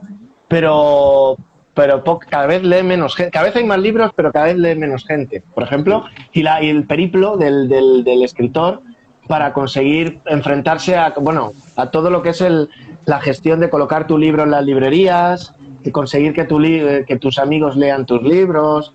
No sé qué opinas sobre todo esto. A ver, ahora mismo, según las estadísticas que manejo, hay muchos más escritores que lectores, pero muchos más. O sea, hay muchos más. Entonces esto se ve muy bien en las redes sociales, ¿no? Donde todos nos dedicamos a lanzar nuestro libro y sin leer los libros de los demás, ¿no? Entonces se crea ahí pues ahí lanzo mi libro, que es mejor que el vuestro, a ver si alguien lo quiere leer. Entonces, sí, lo que a Henry le llama la atención es una percepción subjetiva, no como estos datos que yo traigo, pero él le da la impresión de que cada vez hay más librerías, ¿no? Entonces dice, ¿cómo es posible que cada vez haya más librerías si nadie lee, ¿no? Y bueno, esa es un poco su percepción. Luego él reflexiona sobre que él y su amigo Jimmy, a los que sí les gusta leer, pero nunca compran libros. Entonces, incluso... Para bibliotecas, ¿no? Esos son ratas de biblioteca. Claro, entonces dice, ¿cómo es posible, no? Si ni siquiera la gente que lee como nosotros compra los libros y, bueno, al final va a esta casa a cuidar a los niños, donde ahí sí que se encuentra libros y él, bueno, da por supuesto que los dueños de la casa no han leído los libros. Entonces ahí hay un desajuste que llega, por supuesto, llega hasta nuestros días y yo creo que se va a acrecentar cada vez. Llega el momento en el que no haya ningún lector y el caso extremo será no habrá ningún lector y todo el mundo habrá escrito un libro. Y bueno, al menos uno. Esa es la tendencia ahora mismo, sí, uno más libros. Muy bien. O sea que la frase del proyecto en la vida de planta un árbol, tener un hijo, escribir un libro, esa va a cambiar. Ahora es lee un libro. Ahora es lee un libro. Ahora es ten un hijo, lee un libro. Lee un libro y ya ese es el reto. Lee un libro y ya está. Ya no es escribe un libro, ya es lee un libro. El otro día comentábamos, ¿no? Por cerrar esto, el tema de que ahora mismo, con lo difícil que es tener un hijo, con las condiciones que hay, ¿no? Es mucho más fácil escribir un libro. Entonces creo que también está muy influenciado por eso. Gente que ya dice, yo paso de tener hijos, mejor escribo un libro que al final es más fácil. Y desde luego, hoy en día en España es más fácil. Es más barato, más fácil y bueno. Menos líos. Hay muchos cursos en Instagram que te enseñan a escribir un bestseller en 3 días, en 24 horas. Y bueno, pues os invito a que os apuntéis, porque al final es mucho más cómodo que otras actividades. Lo de plantar un árbol no lo tengo tan controlado. Seguramente haya un cursillo también. Bueno, eso se lo dejamos a los botánicos. No, yo ya estoy apuntado, ¿eh? Muchas gracias, yo también lo recomiendo, una maravilla. Lo de plantar un árbol. A ver, sí. Una cosa. A ver, antes de que voy a meter ahí un poquito, que no todavía estáis los dos ahí, no consigo entrar ahí un poquito. Porque ya que Dani quiere cerrar el tema, pero antes de cerrarlo, bueno, hablando del tema de la humillación y los artistas malditos que comentabas, tengo aquí un fragmento de uno de tus relatos que dice: la humillación es un reflejo mucho más fiel de nuestra sociedad actual. Vivimos en un mundo que ha sustituido los grandes relatos por historias fragmentadas, las certezas absolutas por las relativas, la verdad por la posverdad, los hechos por las interpretaciones. La estética del perdedor está tan pasada de moda que quienes pretenden emular a los artistas malditos de otras épocas terminan fracasando estrepitosamente, con toda la ironía que esto encierra, claro. La humillación es más efímera y menos grandilocuente que el fracaso, y por tanto más acorde con estos tiempos líquidos y con la filosofía de mi proyecto, dice aquí el narrador de este relato, ¿no? Es el crítico de la Gacela del Arte, Toni Pinedo, que hace esa reflexión con la que estoy bastante de acuerdo. Porque, bueno, básicamente está hablando del paso de la modernidad a la posmodernidad. Y bueno, lo describe muy bien Toni, así que no tengo nada que añadir, estoy de acuerdo. Me gusta mucho, sí. Me gusta mucho esta expresión que acabas de utilizar, porque es creo que el lector tiene que tenerlo en cuenta siempre cuando coge un libro. Estoy muy de acuerdo con esta reflexión. Y me ha gustado porque la has escrito tú. Estoy de acuerdo conmigo mismo. No, claro, pero porque el que la escribe no tiene por qué estar de acuerdo con lo que está escribiendo. Porque al final puede estar escribiendo sobre un personaje y simplemente se ha puesto en la piel de un personaje, sí, y lo que está es interpretando a esta... Pero en este caso es muy importante ese apunte. Estoy muy de acuerdo con eso que está ahí escrito, que lo he escrito yo, sí, pero podría no estar de acuerdo. Podría estar, de hecho, totalmente en contra de lo que está escrito ahí. El narrador y el autor no son la misma persona. Eso eso hay que dejarlo claro. Hay que dejarlo cuanto más claro, mejor. ¿Estáis seguros? Digo que yo pensaba que... No todos los relatos son autobiográficos, ni suscribo todas las opiniones de mis personajes. Del narrador. Vale. Si no Stephen King estaría en la cárcel, por ejemplo, y cosas así, ¿no? Pues eso, o en un psiquiátrico. Un saludo a todos los biógrafos, autobiografías. Esa gente. Hay varios en la sala. Y a Ray Loriga también.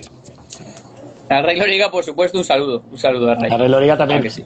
Joder, esta parte de artistas humillados es una maravilla. Este es como el cierre de esa trilogía, que le encantan las trilogías, y el 3 como que es verdad que abundan. Pero Dani ahí desde ese texto mismo, hacía una reflexión súper interesante sobre... Hay dos temas aquí que me preocupan, que son la sobreinformación y la obsolescencia programada.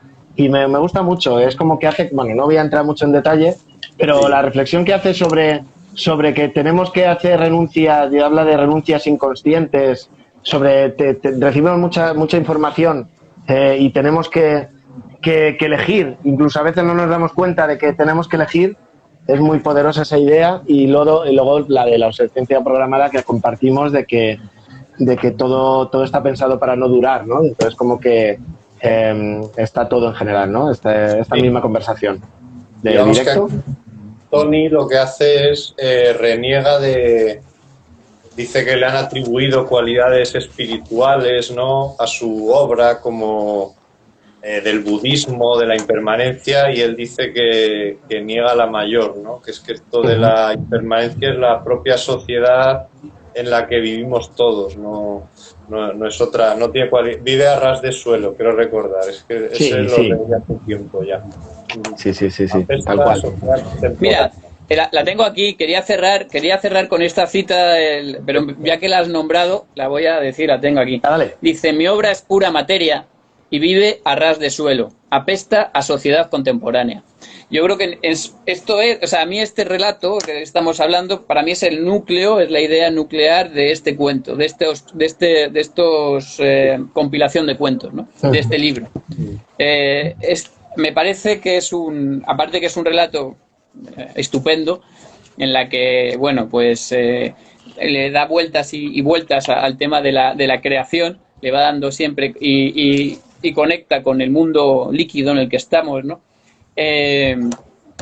A mí, allá como toque al autor que tengo delante, me hubiese gustado un libro entero sobre artistas humillados. O sea, me parece que es muy original cómo termina la idea. Ya sé que a ti te gusta el 3 y entonces son 3 relatos.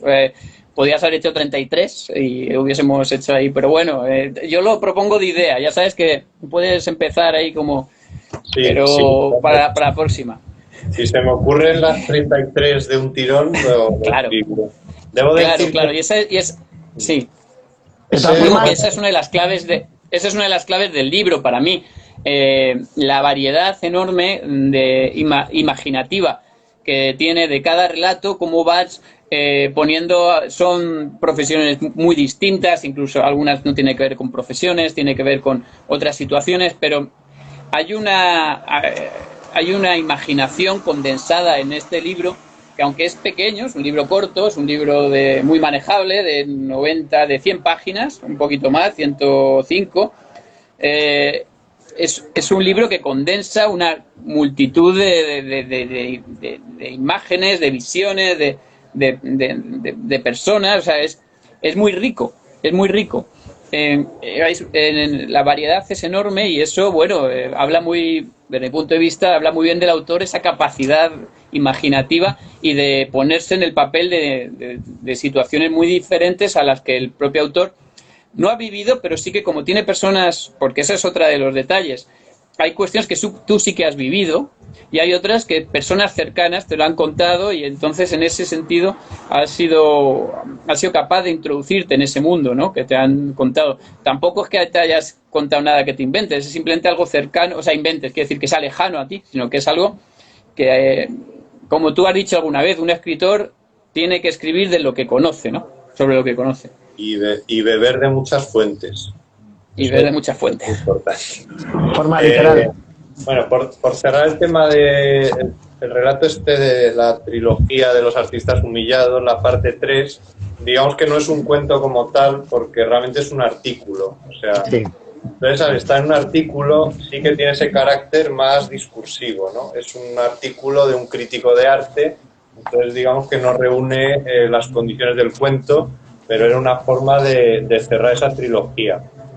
Decir que había otro relato para los artistas humillados, que era un autor que cambiaba una obra de arte por no sé qué, no me acuerdo, y que yo este relato lo publiqué en un blog en el que invitaba a la gente, cuando yo creía que la gente interactuaba con los blogs y ponía comentarios y eso, hace unos años, invitaba a otros artistas a que me contaran su experiencia, ¿no? Intenté hacer algo interactivo que sí que podía haber ido completando pues con otros cuentos, pero bueno, recibí el silencio por respuesta, entonces al final, como este cuarto relato no me convencía, lo quité y bueno, se ha quedado una trilogía, lo que por otra parte me Muy encanta. tuyo. O sea que bien. Sí, Claro. sí. Pero perdona, iba a decirte eso, Dani, que efectivamente se ve claramente que en este de cierres se presentan como dos historias de artistas humillados de 10 que se han recibido, ¿no? Entonces, desde aquí invitamos también a que quien lea este libro construya y comparta con desenfocados su propia historia o la historia que le salga, ¿no? Para completar esas 10, nos faltan 8. Así que... hagamos este llamamiento de forma oral, de forma escrita.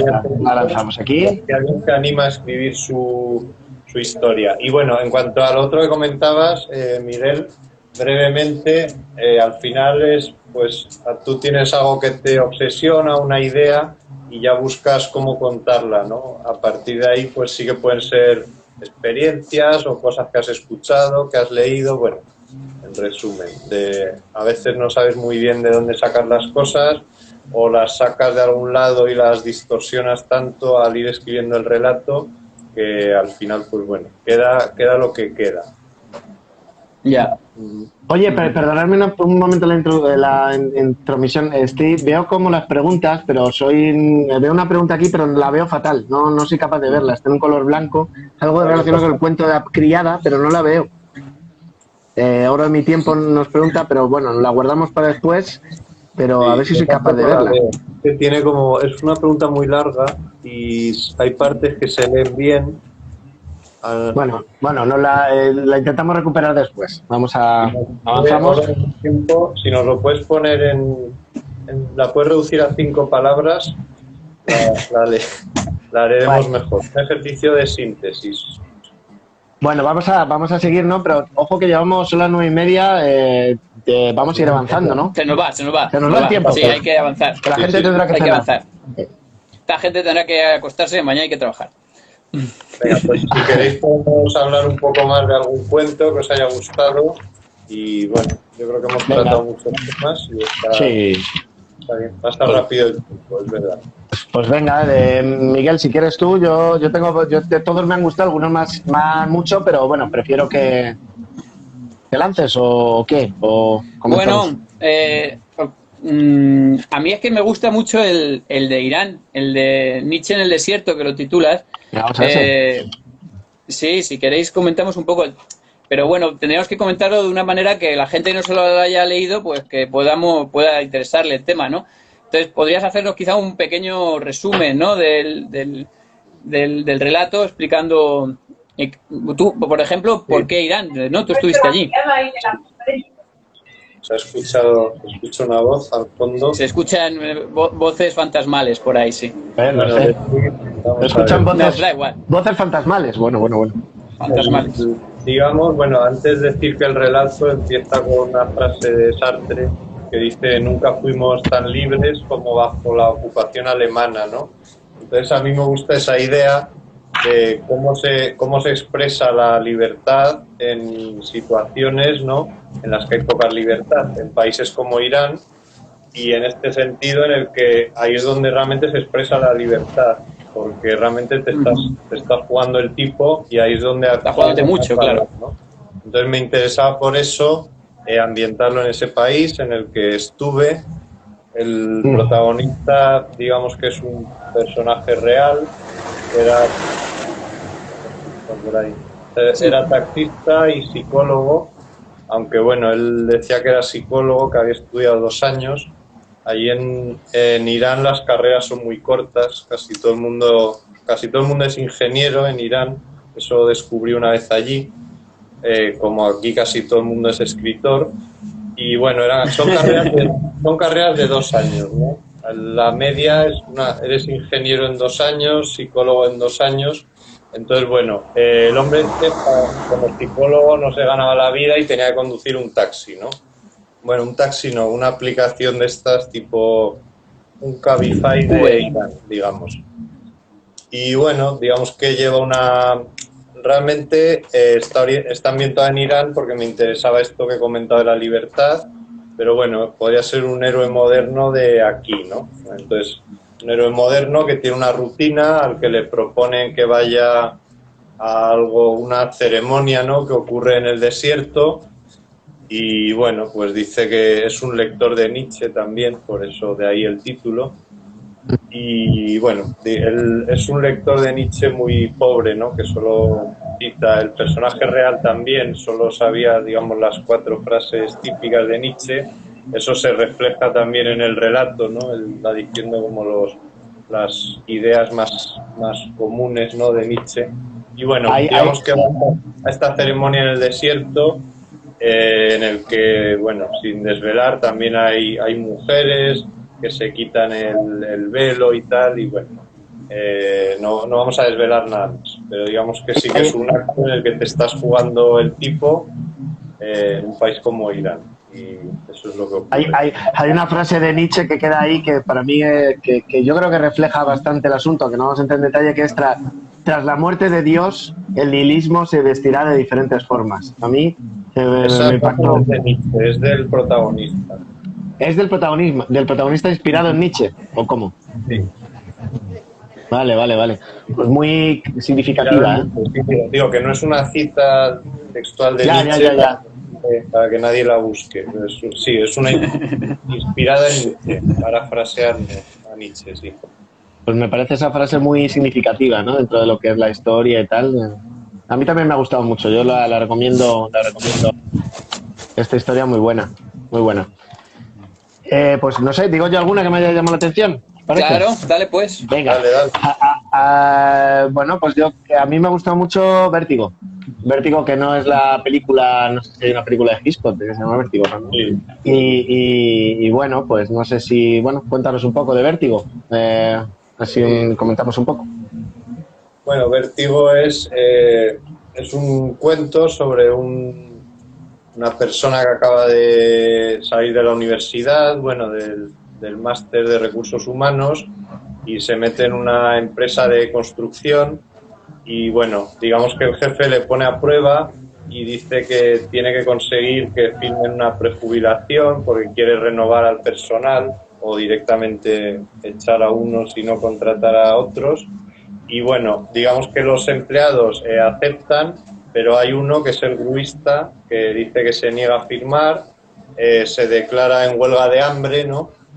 Y ahí encima de la grúa, y dice que no va a bajar y que si alguien quiere subir, pues que suba arriba, ¿no? Que si quieren hablar con él, que suba arriba. Y bueno, el protagonista tiene vértigo además, que el vértigo también es una metáfora. Y bueno, ahí se crea esa relación en la que él tiene que conseguir que el otro baje para firmar, el otro no quiere. También el gruista, que tiene una visión de que este tío es, como le ve vestido de traje, pues como que es un tío... El gruista, digamos que es un comunista convencido, ¿no? Que lleva muchos años en la empresa, se lleva muy mal con su jefe. Y bueno, a este tío le considera pues otro de los de arriba, un tío trajeado que viene a putearle. En parte es cierto, pero también él en su esquema un poco simplista, pues no tiende a ver que este tío del traje, el protagonista, también está puteado, ¿no?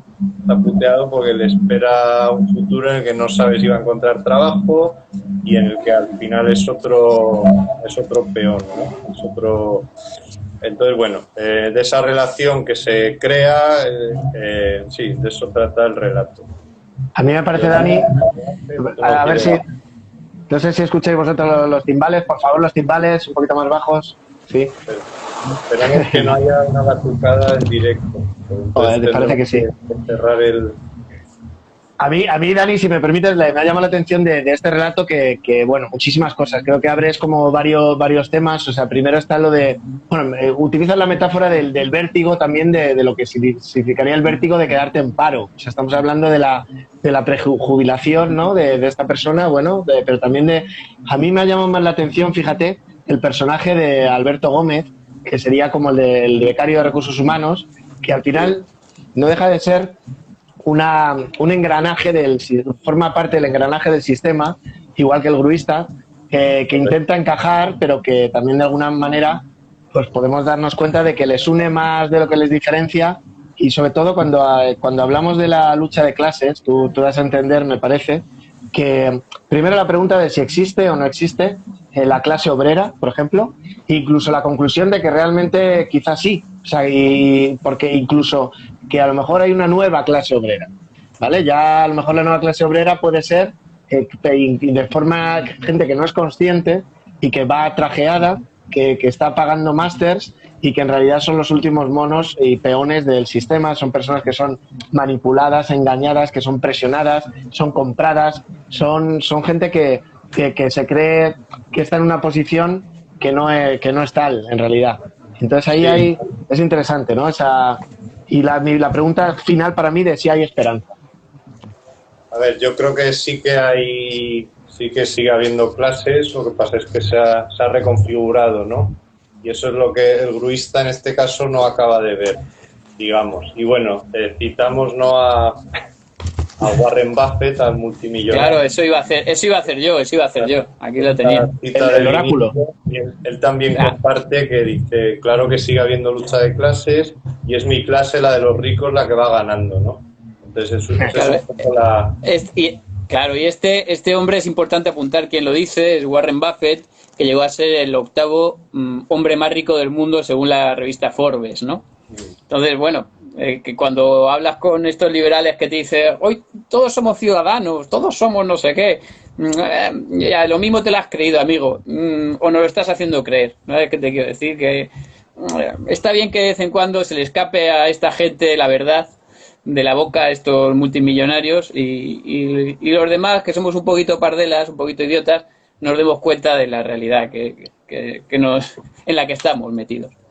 Y Pues bueno, y respondiendo a tu última pregunta, este relato creo que sí que es una llamada a la esperanza. Otros sí, otros no. Este yo creo que sí, que podríamos decir que es una llamada a la esperanza y a dejar de enfrentarnos, ¿no?, unos con los otros. A mí también me lo parece, y que de hecho es un poco lo que decía al principio, de que estos personajes que de repente se dan cuenta, tienen una awareness, un despertar, de alguna manera, y que dicen, no, un momento, ¿dónde estoy? ¿Quién soy? ¿Qué está pasando? ¿No? Estaba como un poco engañado ese muchacho y se da cuenta de repente y dice, es verdad. Sí. Y se unen, ¿no? Personas que podrían estar enfrentadas, y eso es importante. Las dos personas, los dos tienen un despertar, tanto el de recursos humanos como el gruista. Los dos se dan cuenta de algo durante ese relato, sí. Total. Pues esa es lo más interesante de este relato para mí, ese despertar. Sí. Pues nada, no sé si queréis comentar algo más, damos paso a las preguntas. Sí. Vamos paso a la pregunta. Voy a intentar leerla, que tenemos una pregunta, no tenemos más, entonces voy a intentar leerla, ¿vale? Tenéis preguntas en el apartado de preguntas, ¿vale? Perdón, si alguien tiene alguna pregunta más, pues que aproveche.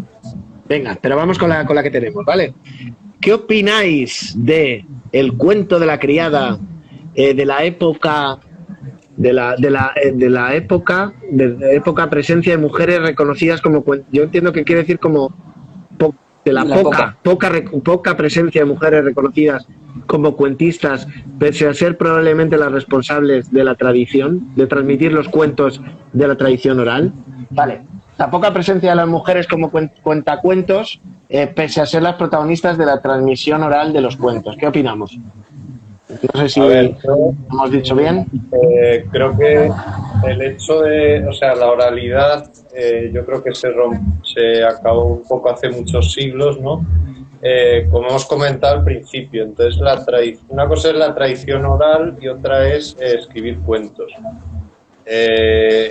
Dicho esto, pues creo que sí que creo que las mujeres en la literatura sí que han estado bastante silenciadas durante siglos.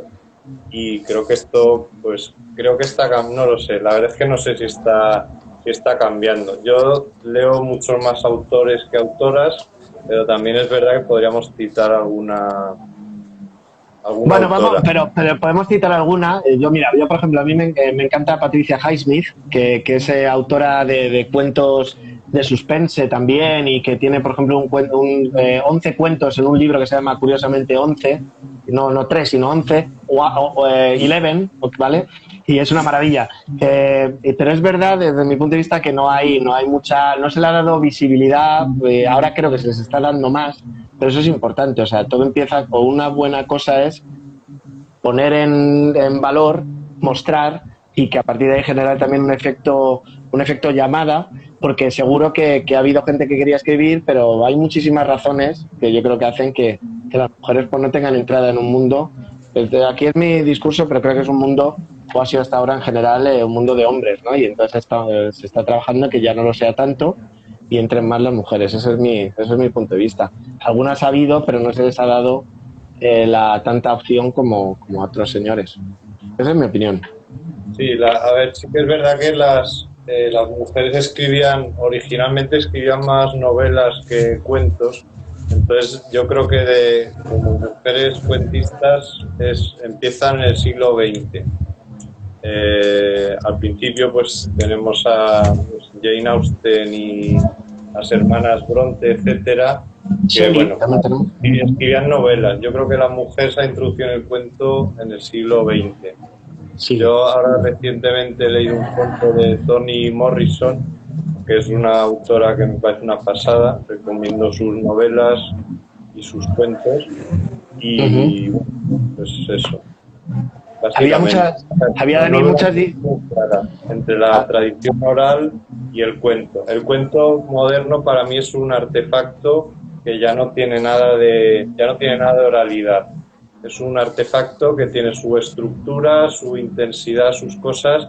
Ya no es como ese cuento oral, excepto gente que entiendo que seguirá escribiendo cuentos para niños, que sí que cuentos para ser leídos para niños sí que pueden tener esa oralidad, pero cualquiera de los cuentistas que hemos hablado ya no, ya es un artefacto aparte de la oralidad, digamos. Claro. Bueno, está Frankenstein de Mary Shelley. Ahí os acordáis de Lord Byron, Mary Shelley y una novela corta más que un cuento. Bueno, pero es escritora en cualquier caso. Sí, vale, es verdad. Pero bueno, no es muy larga tampoco. Pero es verdad que no hay mucho tal. No sé si tenemos más preguntas. ¿Más preguntas? Es que yo no sé dónde se miran las preguntas. La verdad es que no conozco esto, la verdad. Es que yo no quiero... No sé dónde. No tenemos más preguntas. Sí, claro, las dos preguntas eran del oro de mi tiempo y la otra era sobre el cuento de la criada. Claro, el cuento de la criada yo no lo he leído. He visto la serie, que creo que está muy bien la primera temporada, que es justamente lo que está basada en el cuento original, según tengo entendido. Y bueno, creo que el resto de temporadas van de mal en peor, según mi opinión. Una vez conoces ya cómo funciona el universo que crea la autora, es muy interesante, pero luego ya yo lo sigo viendo, pero muy a disgusto. Por este afán de terminar las cosas que empiezas, ahí sigo. Espero que hagan pocas temporadas más, la verdad. Bueno, pero eso es como todo, ¿no? Que empiezan muy bien y luego se va distorsionando y es muy difícil en las series, ¿no? Pero bueno, a mí siempre me parece es interesante, ¿no? Un régimen totalitario y cómo tratan a las mujeres de una manera, pues eso, son criadas y tienen que hacer cosas muy denigrantes, ¿no? Y bueno, la atmósfera que crean es muy interesante y bueno, pero no sé. Vale, bueno. Pues no sé si alguien quiere comentar más o Miguel, ¿quieres comentar algo? No, si no hay pregunta más, quería dar un apunte que empezando sobre el tema de las 1001 noches, que empezamos con hablando sobre ese tema y me quedé estaba un poquito descentrado y ahora tengo un poquito más de datos. Cerremos con las 1001 noches y si a alguien se le ocurre algo más y si no, a partir de ahora Miguel Martí nos va a leer las 1001 noches en directo. El libro directo. Entonces, sí, solo voy a tardar 2 años, no pasa nada.